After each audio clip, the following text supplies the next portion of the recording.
Feliz miércoles. Here we are, plugging along. So today I want to briefly talk about your final exam for next week. And then, of course, I want to spend the rest of the period working on your speaking finals, which starts tomorrow and continue on Friday. So first off, I want to share with you a document that is also attached to your current lesson for the day, but I'll just go ahead and share it here so you don't need to pull it up right this second, but it is there for you to reference.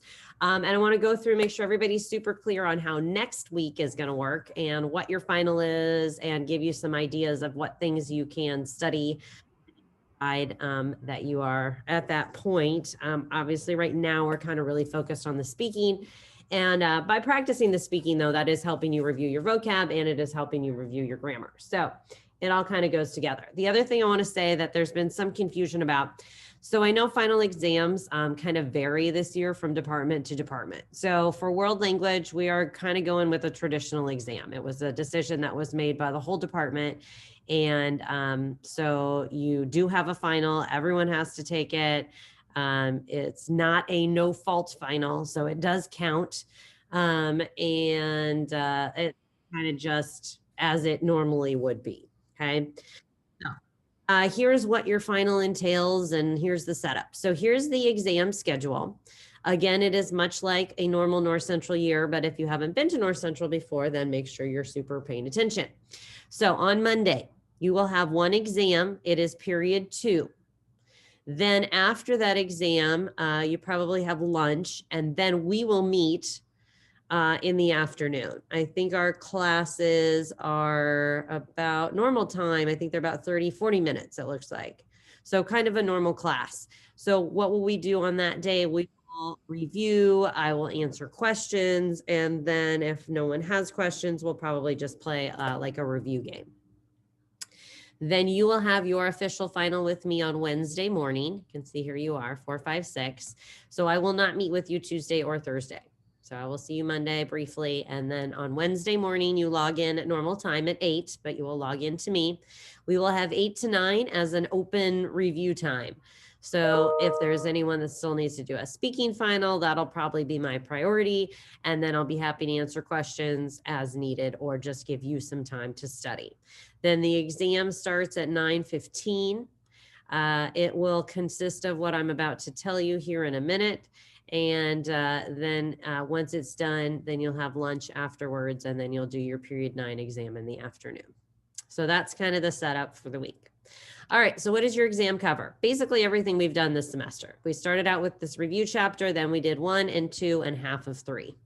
All right, everything in Canvas is labeled like chapter 1B or chapter 2A. So each chapter was broken in half. Your exam is 20% of your final grade. Each 9 weeks is 40%. Right now, if you look at Skyward, your first and second 9 weeks are 50-50. So what will happen is those will become 40-40. And then this last 20% will be your exam grade. Okay. The exam itself, 60 questions. There will be some listening sections, some reading sections, and some short answer sections. Everything will cover, will be kind of covering vocab and the grammar that we've gone over. That is 75% of the test. Then, of course, the other 25% of the test comes from the speaking, which you know because we've been talking about and working on all week, and we will continue to work on that shortly. What can you study? Well, vocab.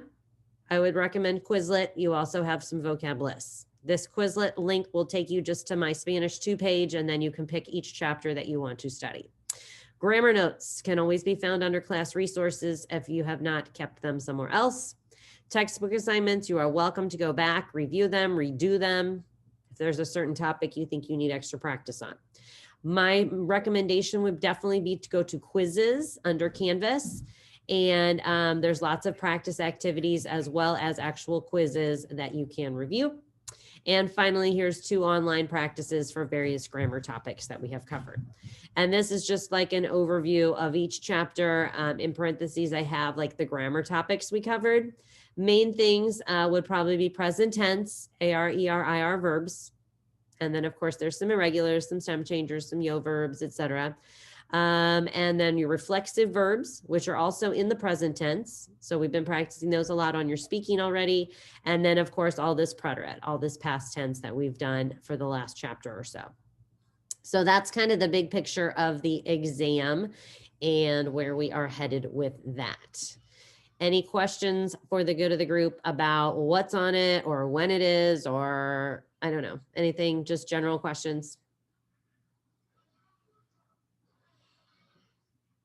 Okay, then let's go back and we're going to spend the rest of the period on speaking. Okay, I'm going to tell you one more time, just kind of overview. I want to go over a couple questions from group C because I've gone over questions from A and B. And then I want to tell you one other little thing to make your life easier. So why don't you find wherever you've been writing these down? I will screen share just the questions here. And so like I said, we've done at least several from group A. We have done several from group B. So right now I would like to do several from group C so that you have a few examples from each group. So again, find wherever you're writing these down. And at this point, I asked you to come to class today with all of these done. So hopefully they are done so I can get a couple quick volunteers. And then I can get to the part where you get to practice with somebody. So here we go. ¿A qué hora te despiertas para ir a la escuela? This first question here in group C should remind you a lot of the second question in group A, right? So ¿a qué hora? Somebody want to translate that question for us? What ¿a qué hora te despiertas para ir a la escuela? Emma, what's it mean? It means what time do you wake up to go to school? Perfect. Also, Yeah. I was confused. So are we talking about like if we were going to actual school or online school? Great question. I don't care. Either one, whatever you picture. I know some of these questions are a little funny. It's like this last one I'm looking at here. Where did you spend money last week? I mean, a lot of us didn't leave our houses last week. So again, you can think of it as now, or you can think of it as like in normal times when maybe you spent money at a restaurant or at the mall or, you know, so I don't care if you want to think about regular school or virtual school or whatever. I have a question actually Uh-huh. about. So, how do you say a time that's like 5:30? Like, how do you say that? Because I looked online and it was like you'd say quinientos, but I also don't know.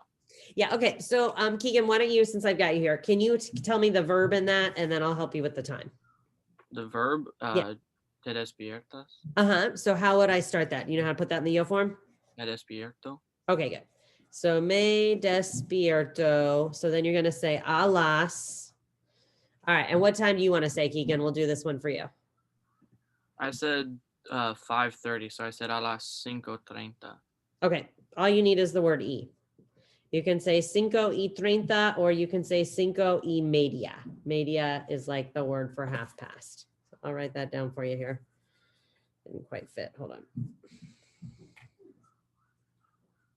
Also, I tried to make this a little fancier when I answered it. So, is it okay if I add an extra verb?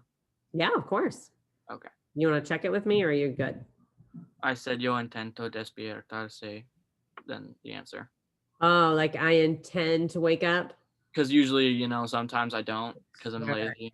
Like, The only issue is, and I'll still, like, I get it just since you happen to be asking me, technically when you say I intend, then you're not conjugating to wake up. So then you'd say despertarme.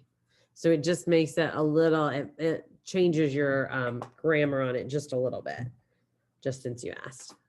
I So, said despertarse. Would it still be may? mhm. Oh, okay. Yep, then it sounds good.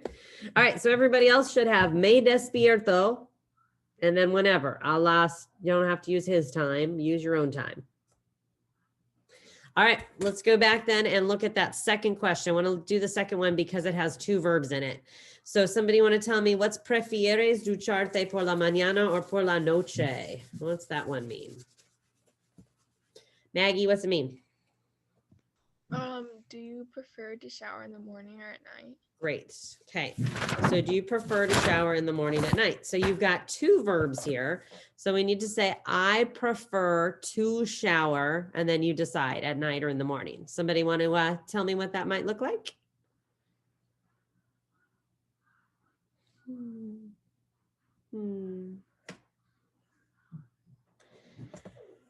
Hamza, thank you. Prefiero por la mañana. Okay. So yes. Okay. So he said prefiero por la mañana.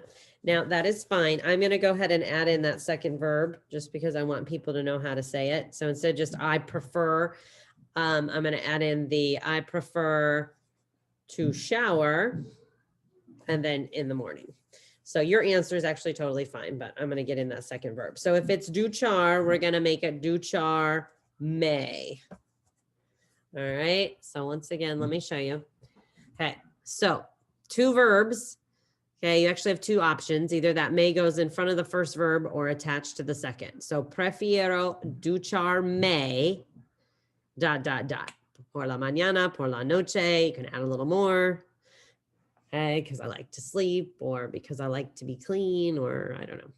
Give me a time. I like to shower in the morning at a certain time. We can say me prefiero ducharme por la noche. Okay, if you're gonna say the may in front, you do not need it right there. So it either goes in front or here. You don't need it both places. So after ducharme, we just put la noche. Yeah, just get rid of the ducharme. So just duchar. So if you Okay. put the may in front, say me prefiero duchar a las whatever time. Or prefiero ducharme a las whatever time. Or por la mañana. I have another question. Sure. So what's the difference between saying en la noche or por la noche? Yeah, it's just a little like one sounds better than the other. So if you're just saying in general, you usually say por la noche.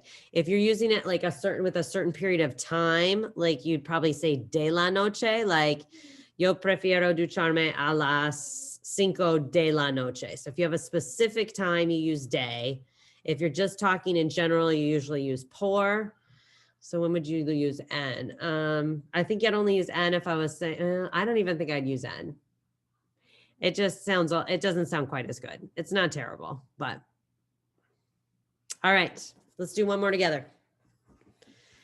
Let's go back here. I don't know. Should we just do the next, let's do the last one. ¿A dónde fuiste el verano pasado? So you had a past tense, irregular verb. ¿A dónde fuiste? Somebody want to tell me what's the last question mean? Last question. What's it mean? What's it mean? Callie. Where did you go last summer? Yeah. Where'd you go last summer? So I'm looking for that irregular verb I went, and then you just tell me where you went. Somebody have an answer for me? Anybody hasn't gone yet? Anyone? Anyone? Everybody should have an answer. Anybody want a quick last point? Last point? Harlan does. Go ahead, Harlan. I said Yo Pongo. Say it again, Harlan. Yo Pongo. You want to say I went, right? Is that what you're trying to say? Yeah. Okay, different verb. We're gonna get help from Carter. Did I see your hand up? Yeah. Is it yo fui? Yeah, yo fui. All right, give me the rest of your sentence, Carter. What'd you say? Yo fui. Yo fui a Tennessee, y Florida, and Verano. Nice. Okay. So however you go, let's start with yo fui. I went. To, and then wherever. He said Tennessee and Florida. Is that what he said? Tennessee y Florida. El verano pasado. Right? So again, got to have your yo fui. Does that make sense, Harlan? I don't know where you got that other one from. You good? Yeah. Okay. All right. So I feel like I have now done at least 3-ish from each group. So unless you have a specific one that you really, really, really need help on, what I would like to do is kind of give you some time to practice. Does anybody have one that they just really need help with? I'm happy to do one for the group if you want me to. Carter, is your hand up for one? Yeah, I was confused about the fourth question in Group C. Group C. Okay. So what did you think it meant, Carter? Did you have any idea? I know what it meant. I just don't know how to answer it. It's well, I think I know what it meant. Is Okay. it, did you send a card to your grandpa or grandma for their birthday? Yeah. So I need a basic answer. Yes, I sent a card, or no, I didn't send a card. So basically you're just going to take this verb enviaste, which is in the to form, and put it in the yo form. So I would say yo envié una tarjeta a mi abuela, or something like that. Does that make sense? Or if you didn't send it, then say no NVA, or you could say yes, I sent C NVA. Any of those are fine. Does that help, Carter? Yeah, thank you. Okay. Anybody else have one that was particularly confusing that you need me to clarify?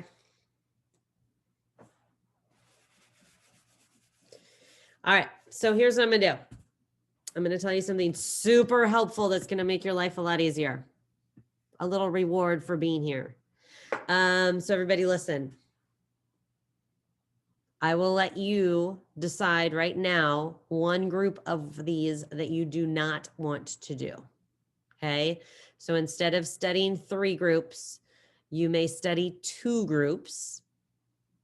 And if I happen to pick the group that you don't want, you can say, Ms. Silverly, I did not want that group, and I will give you a different group. Okay, does that help? So I will say it one last time for those of you that are on Zoom. Hey, a little extra thanks for coming today. All right. So you only need to study 2 groups. So you should look these over right now. And I wanted you to do all of them so you could see which ones you liked better, and whichever group you do not want to do. Okay. It's a personal decision. We're not deciding as a class. You decide whichever group you are not going to do is fine. So that means you are studying 10 questions instead of 15. So that should make it a little bit easier for you. Does that make sense? Okay. So once you have decided, then you really don't need to practice your answers to that group that you're going to drop. Now you might have to read those questions for somebody else, but you would not have to answer those questions. So let me remind you of your setup, and then my goal is here to give you about 5 minutes with 3 different partners. Okay, so your goal now is to practice those 10 answers. You need to understand the question, and you need to be able to answer it. You would be asked to read any of the other questions. So obviously you want to keep practicing how the other questions sound, but otherwise you are only responsible for those 10 answers. So I would like to put you in a group with another person. What I need you to do is participate. Okay. You need the practice, and it's not fair to the other person if you choose not to practice. So it would be helpful. No worries, JJ. I'll have you stay on for just a second so I can touch base with you when I divide them up. So what it would be helpful is if you could turn on your camera. When you get to your group, if you can unmute, and you're going to be like, okay, Emma, which group do you want me to ask you? And Emma's going to be like, oh, group A, please. And then you're going to ask her the questions for group A. You need to ask them. You need to say them in Spanish. You need to practice pronouncing them. And then she needs to practice her answers. Now, I don't know where Emma's at. If Emma wants to try to do this without looking, she can try to do it without looking. If she still needs her paper in front of her, then she should have her paper in front of her. So that's up to the other person. Then once Emma's done, she's going to say, Miss Silverly, which group do you want to do? And I'm going to be like, oh, group C. So then she's going to ask me group C. If you have time, then I want you to do your second group. So say I finish, then I'm like, okay, I'm at which other group do you want? She's going to say group A. And I'm like, okay. And then I'm going to start going through group A with her until I get cut off after 5 minutes. And then I'll bring you back, and then I'll give you a different partner. So my goal is to give you 3 different partners, and hopefully, you can get a good practice in with all of these different people. Tomorrow, I might try and let you have at least 1 partner at the beginning of class just to kind of get you warmed up before I actually start my exams. So does everybody understand what you need to do? Okay. If you end up in a group of 3, go with it. I might end up moving somebody. Like if I end up with somebody in a group of 1, then I might move you. I don't know. So just if you get asked to move, please move to wherever I send you, and just be like, hey, what group do you want to do? All right. So just go from wherever you're at. And if you do have questions, I'll bring you all back after 5 minutes, and I can help you with whatever you need help with. Okay. so I am going to divide you up. JJ, I do need you to stay on here for just a minute so I can share something with you that I've already shared with everyone else. And all right. So as soon as you get to your group, please get on your camera. Please say hello and say, what questions would you like me to ask you? All right, here we go.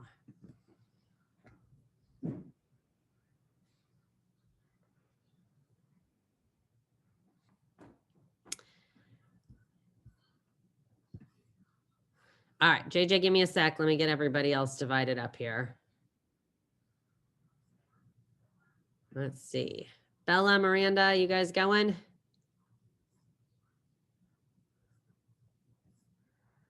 All right. Miranda.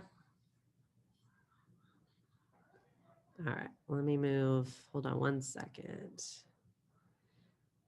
Kelly.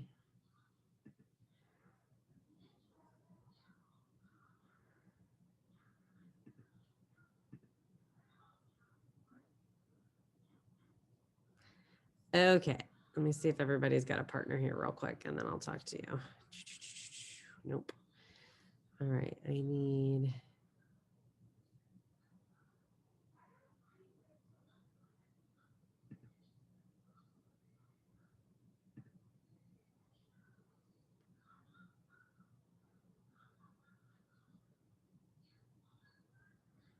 Okay, so JJ, are you there?